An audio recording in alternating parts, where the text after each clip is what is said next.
The client's initial wish list had been reduced substantially with regard to the use of sustainable technologies and materials by the point at which detailed design commenced. However, as further information was developed, the wish list was to reduce again. This was due to the addition of a number of factors that had not previously been considered. Some of these factors are particularly good examples of the 5 barriers to home improvement previously introduced and will now be presented in that context. Commencing with the hassle factor barrier, this was particularly encountered with regard to the installation of insulation to the external walls. As previously mentioned, these are solid walls with no true cavity. They do, however, possess what may be regarded as a cavity in that the lath and plaster wall finish is separated from the stone of the wall by a timber framework. This creates a gap ranging typically between 30 and 60 millimeters. While this is not a particularly large cavity, it could be filled with a variety of materials, and the client researched several possibilities.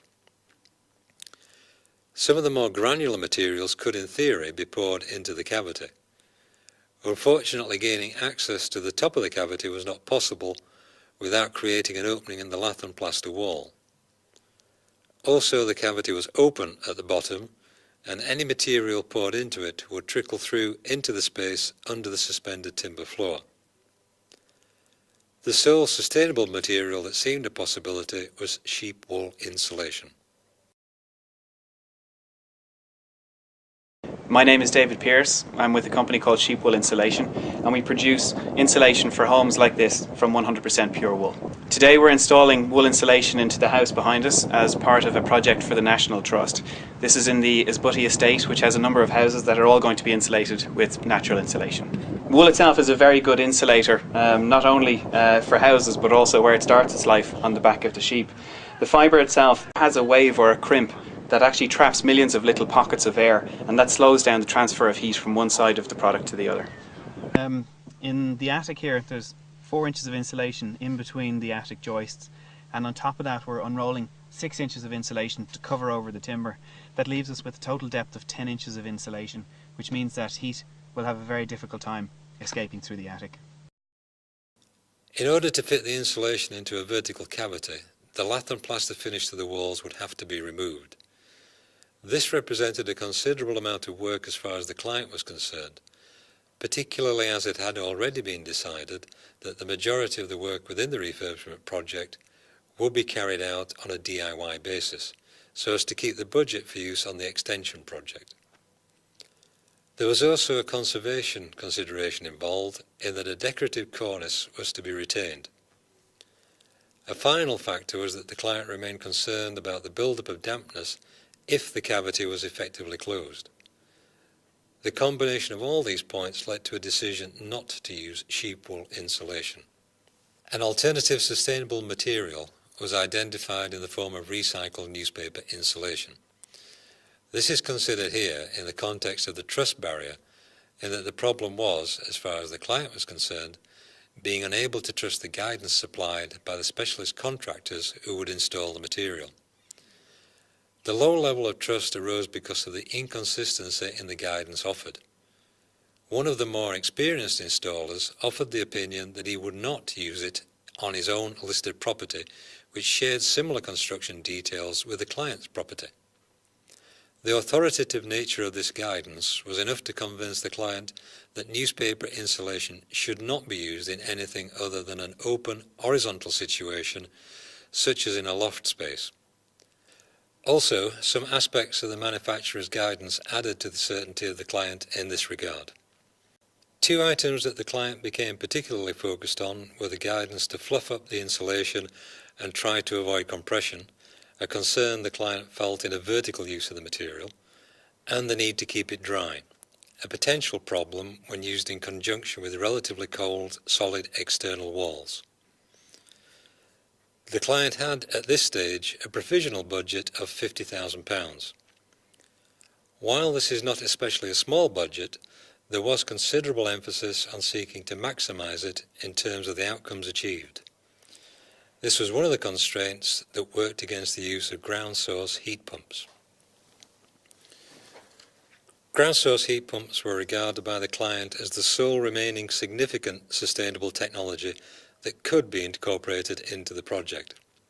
However, while there are a number of benefits claimed for the technology, of which the client felt reasonably certain, the uncertainty arose around a combination of factors in the implementation of grant criteria.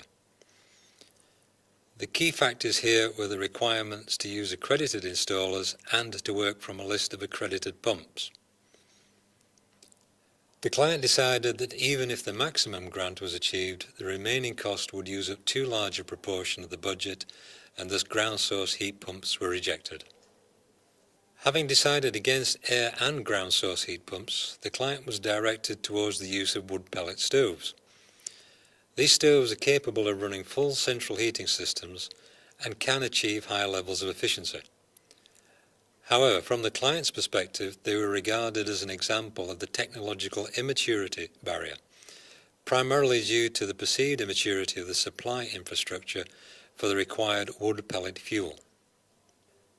It can be seen that the fuel for wood pellet stoves has some very specific production and storage requirements. These, combined with the cost of the larger and more efficient systems, along with concerns expressed by some commentators of the validity of processing one fuel, wood logs, into a second, more specialist fuel, wood pellets, were enough to convince the client that this technology was not sufficiently mature as to merit the investment required for its inclusion in the project. Having narrowed down the list of possible technologies for inclusion in the project, the client then moved to the problem of identifying possible contractors to carry out the work not scheduled for completion on a DIY basis. Given that the property is located in a rural area, with the nearest reasonably sized town approximately 20 miles away, the client was concerned that there would not be a sufficiently large pool of contractors to create a level of competition regarding quotations for the various packages of work comprising the project.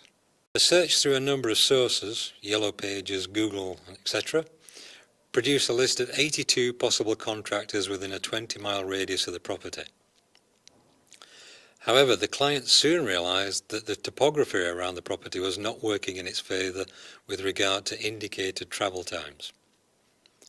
The property is located in a hilly region with few reasonably sized roads.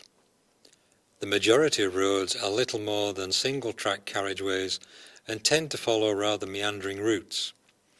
By limiting the travel time from the contractor's base to the property to 1.5 hours each way, the list was reduced to 39 contractors. The client then proceeded to determine the suitability of the remaining companies on the list. After discounting surveying and architecture practices, builders, merchants and plant hire companies, the list was further reduced to 28, 34% of the original list. The remaining 28 were further examined in terms of any specialisms, in that the client was ideally looking for contractors capable of dealing with several functional specialisms. 12 contractors were identified as being single specialism builders, slaters, electricians and so on, thus leaving only 16 general contractors that were available to the client. Of these, only 3 took the opportunity to tender for the work on offer. One of these provided a price that was 49% higher than the next highest price, and immediately ruled that contractor out as a price exceeded the budget available by a considerable margin. The next cheapest contractor was found not to be available for at least another 7 months, and thus the client was effectively left with the cheapest contractor. However, going with the cheapest price is not always the most effective way of getting the job done. After engaging the contractor and commencing work on the extension project, the client encountered examples of the contractor exhibiting what may be referred to as skill poverty, the absence of specific skills required for certain tasks. One example became apparent in connection with what should have been the most straightforward, sustainable technology remaining in this part of the overall project, a solar tube.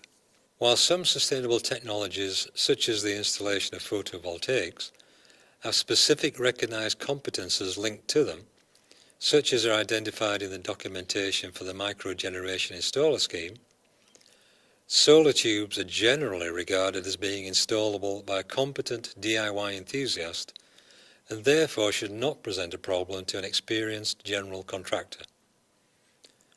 Nonetheless, this particular contractor made mistakes that resulted in delays to the project while replacement and additional parts were purchased and delivered.